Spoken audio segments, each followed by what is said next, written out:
Ó Mãe Santíssima, intercedei por nós para que possamos bem compreender os ensinamentos de vosso Divino Filho, nosso Senhor e Salvador Jesus Cristo, e as explicações dos pais da Igreja.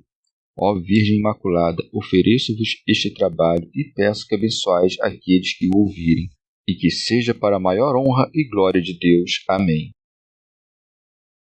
Senhor onipotente, purificai o meu coração e os meus lábios. Vós, que purificastes os lábios do profeta Isaías com carvão em brasa, e dignai-vos, por tal modo, purificar-me com a vossa misericórdia, para que possa dignamente anunciar o vosso santo Evangelho. Por Jesus Cristo nosso Senhor. Amém. Senhor, abençoai-me. Que o Senhor resida no meu coração e nos meus lábios, para que anuncie digna e convenientemente o seu Evangelho. Amém. Evangelho de Nosso Senhor Jesus Cristo, segundo São Mateus. O Evangelho revelado aos simples, o Pai e o Filho. Por esse tempo, pôs-se Jesus a dizer: Eu te louvo, ó Pai, Senhor do céu e da terra, porque ocultaste estas coisas aos sábios e doutores e as revelaste aos pequeninos. Sim, Pai, porque assim foi do teu agrado. Tudo me foi entregue por meu Pai, e ninguém conhece o Pai senão o Filho, e ninguém conhece o Pai senão o Filho e aquele a quem o Filho o quiser revelar. Jesus é o Mestre com fardo leve. Por esse tempo, pôs-se Jesus a dizer: Vinde a mim, todos os que estáis cansados sob o peso do vosso fardo, e vos darei descanso. Tomai sobre vós o meu jugo, e aprendei de mim, porque sou manso e humilde de coração, e encontrareis descanso para as vossas almas, pois meu jugo é suave e meu fardo é leve. Comentários dos Pais da Igreja. Pseudo Crisóstomo.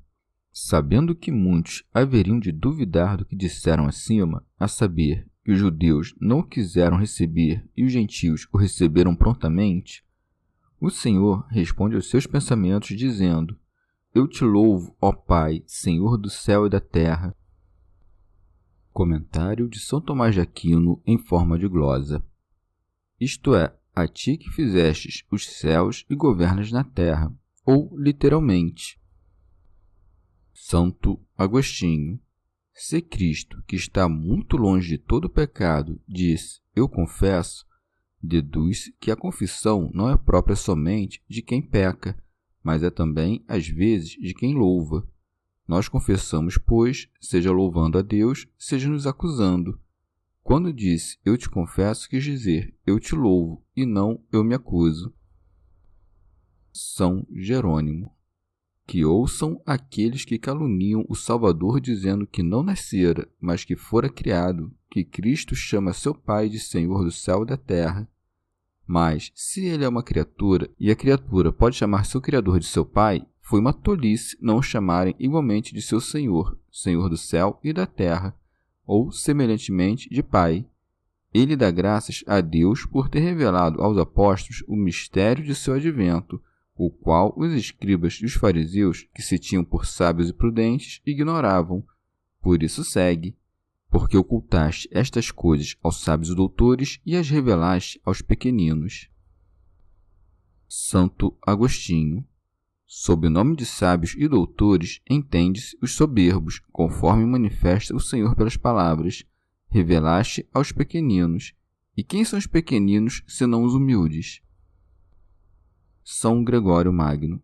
E não acrescenta: revelaste estas coisas aos tolos, mas aos pequeninos, com o que condena o orgulho e não a acuidade de espírito. São João Crisóstomo. Ou, ao dizer aos sábios, não se refere à verdadeira sabedoria, mas àquela que pareciam ter os escribas e os fariseus, por sua eloquência. E por isso não diz revelaste estas coisas aos tolos, mas aos pequeninos, isto é, aos simples ou rústicos. Com isso, nos ensina a fugir do orgulho e a zelar pela humildade. Santo Hilário de Poitiers.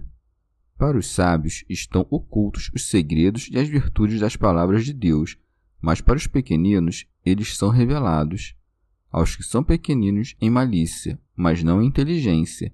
Aos que são sábios por causa da presunção de sua estupidez, e não por causa da prudência. São João Crisóstomo.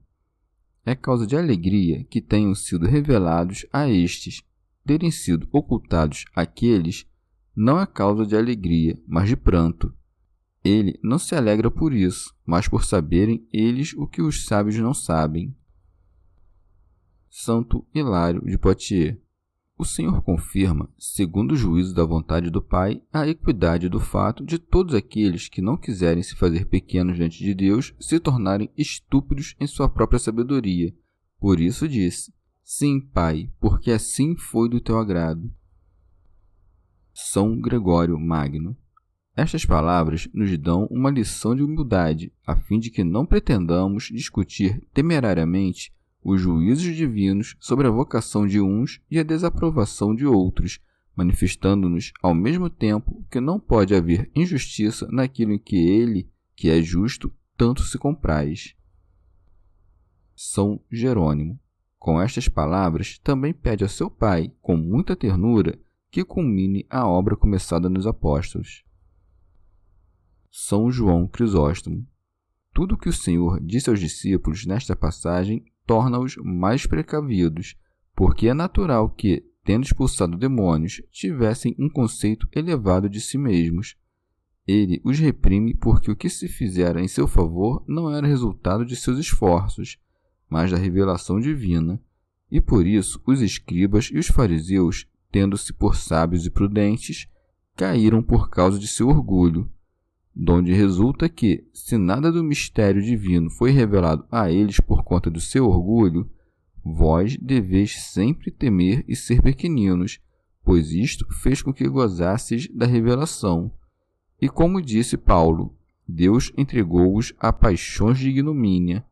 Não disse isso para afirmar que é Deus quem produz esse efeito, pois Deus não opera o mal, mas atribuiu a eles a causa. Por esta razão disse: ocultaste estas coisas aos sábios e doutores. E por que razão as ocultou?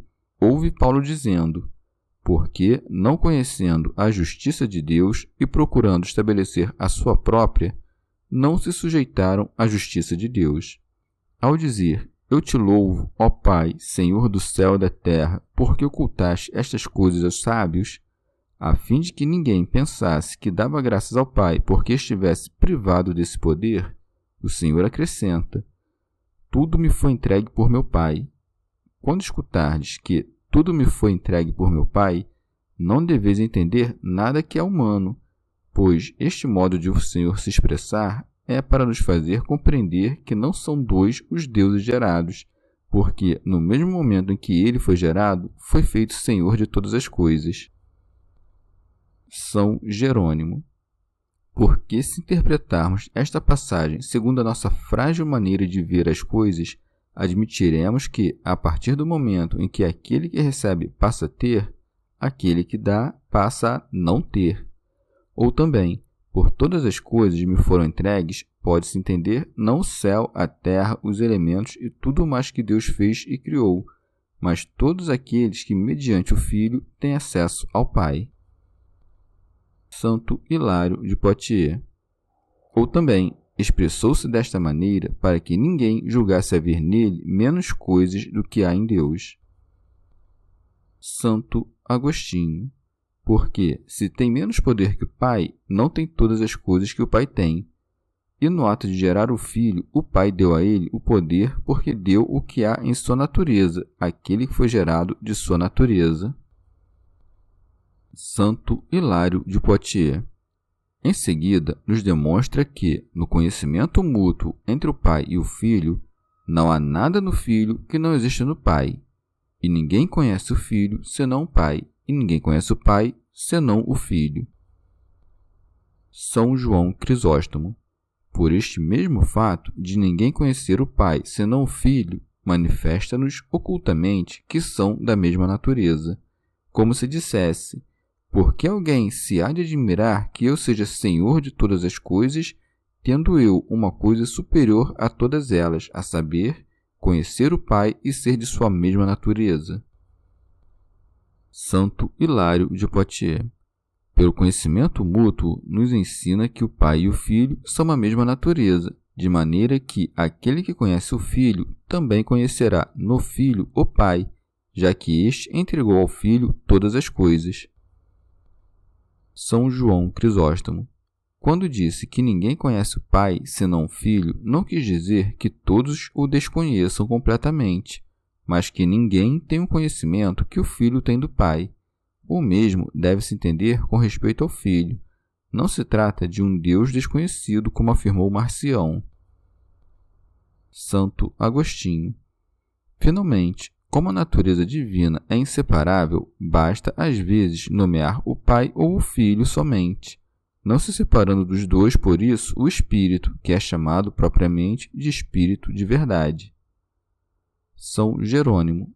O herege Eunômio deveria se envergonhar ao reivindicar um conhecimento do Pai e do Filho tão grande quanto aquele que o Pai e o Filho possuem um do outro, porque se insiste nisso e sustenta sua loucura na seguinte passagem: e aquele a quem o Filho o quiser revelar. Respondemos: uma coisa é conhecer por igualdade de natureza e outra por graça de revelação. Santo Agostinho. O Pai é revelado por seu Filho, isto é, por seu Verbo, pois, assim como as palavras que proferimos revelam de um modo temporal e transitório a si mesmo e aquilo de que falamos, quanto mais o Verbo de Deus pelo qual todas as coisas foram feitas. Esta palavra nos revelou o Pai enquanto Pai, por ser o mesmo e da mesma forma que o Pai. Quando disse, ninguém conhece o Filho senão o Pai, não disse, e a quem o Pai o quis revelar. Mas, quando disse, ninguém conhece o Pai senão o Filho, acrescentou, e aquele a quem o Filho o quiser revelar. Mas isso não quer dizer que o Filho não possa ser conhecido senão pelo Pai. O Pai pode ser conhecido não só pelo Filho, mas por todos aqueles a quem o Filho o revelar. Assim dizemos que, por revelação do Filho, conhecemos o Pai e o Filho, porque o Filho é a luz da nossa inteligência. E no que segue, e aquele a quem o Filho o quiser revelar, compreendemos não só o Pai, mas também o Filho, porque estas palavras estão relacionadas às anteriores, porque o Pai é expresso por seu Verbo, e o Verbo não só declara aquilo que por ele é declarado, mas também declara a si mesmo. São João Crisóstomo. Logo, se revela o Pai, revela-se também a si mesmo. Não o disse por ser evidente, e disse o que precede para o caso de alguém o colocar em dúvida. Também nos demonstra que está tão identificado com o Pai que é impossível chegar ao Pai senão mediante o Filho, e era principalmente isto o que escandalizava, porque o entendiam como contrário a Deus, e é esta crença o que tratou de destruir por todos os meios. Ele havia despertado o desejo de seus discípulos com o que dissera antes, manifestando sua inefável virtude, e agora chama-os pelas palavras: vinde a mim, todos os que estáis cansados sob o peso do vosso fardo. Santo Agostinho. E por que nos cansamos, senão porque somos homens mortais, carregando vasos de barros que nos põem em tantas angústias? Mas, se os vasos frágeis da carne nos angustiam, dilatemos os espaços da caridade. Porque disse, vinde a mim, todos os que estáis cansados, senão para que não nos cansemos. Santo Hilário de Poitiers. Chama a si todos os que trabalham sob as dificuldades da lei e a carga do pecado. São Jerônimo. O profeta Zacarias testemunha que a carga do pecado é muito pesada, dizendo: depois vi que era levantado um disco de chumbo, e reparei que uma mulher estava sentada no efá. Então disse o anjo: eis a iniquidade. E o salmista completa: as minhas culpas, como uma carga pesada, me oprimem demasiadamente. São Gregório Magno.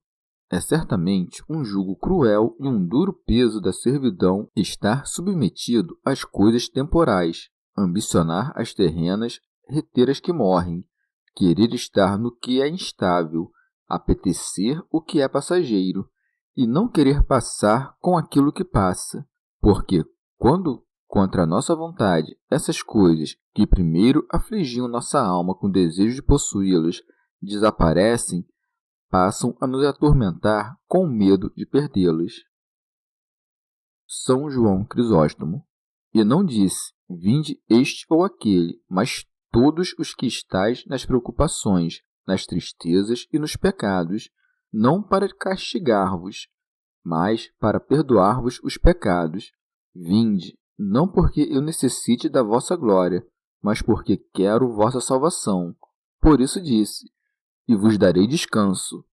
Não disse apenas, eu vos salvarei, mas o que é muito mais, eu vos aliviarei, isto é, colocar-vos-ei numa completa paz. Rábano Mauro. Não só vos aliviarei, mas saciar-vos-ei com uma restauração interior. Remígio de Auxerre. Vinde, disse, não com os pés, mas com a ação, não com o corpo, mas com a fé, porque esta é a entrada espiritual que nos aproxima de Deus. Por isso disse, tomai sobre vós o meu jugo. Rábano Mauro. O jugo de Cristo é o Evangelho de Cristo, que associa e conjuga numa mesma unidade os judeus e os gentios. É este jugo que ele manda colocarmos sobre nós, isto é, termos como grande honra levá-lo. Não aconteça que, colocando-o debaixo de nós, isto é, depreciando-o perversamente, o pisoteemos com os pés enlodados dos vícios. Por isso acrescenta, aprendei de mim. Santo Agostinho. Não a criar o mundo, não a fazer nele grandes prodígios, mas aprendei de mim a ser manso e humilde de coração. Queres ser grande? Começa então por ser pequeno. Queres levantar um edifício grande e elevado? Pensa primeiro no fundamento da humildade. E quanto mais quiseres elevar o edifício, tanto mais profundamente deves cavar seu fundamento. E até onde há de tocar a cúpula de nosso edifício? Até a presença de Deus. Rábano Mauro. Nosso Senhor nos manda sermos afáveis nos costumes e humildes em nossos sentimentos. Manda-nos também que não ofendamos ninguém, que não desprezemos ninguém e que tenhamos dentro do nosso coração todas as virtudes que manifestamos em nossas obras exteriores. São João Crisóstomo. Ele, por isso, começa a expor as leis divinas pela humildade e propõe a maior recompensa com as palavras: e encontrareis descanso para vossas almas. Esta é a maior recompensa, porque, com isso, não só nos tornamos úteis aos demais, como também encontramos em nós mesmos a tranquilidade, e concede essa recompensa antes daquela que dará no tempo vindouro, pois nesse tempo gozaremos da tranquilidade eterna. E para que não se enchessem de temor ao ouvir as palavras carga e jugo, acrescenta, pois meu jugo é suave e meu fardo é leve. Santo Hilário de Poitiers. E nos propõe o bálsamo do jugo suave e da carga leve, a fim de dar aos que creem nele o conhecimento do bem que só ele viu no Pai. São Gregório Magno. Que carga pesada impõe às nossas almas aquele que nos manda evitar os desejos que nos perturbam. Santo Hilário de Poitiers. E o que é mais suave que este jugo e mais leve que esta carga? Fazer-se mais virtuoso, abster-se de maldades, querer o bem, não querer o mal, amar a todos, não odiar ninguém, perseguir o eterno, não ser capturado pelas coisas presentes, não querer fazer ao outro o que julga nocivo para si. Rábano Mauro.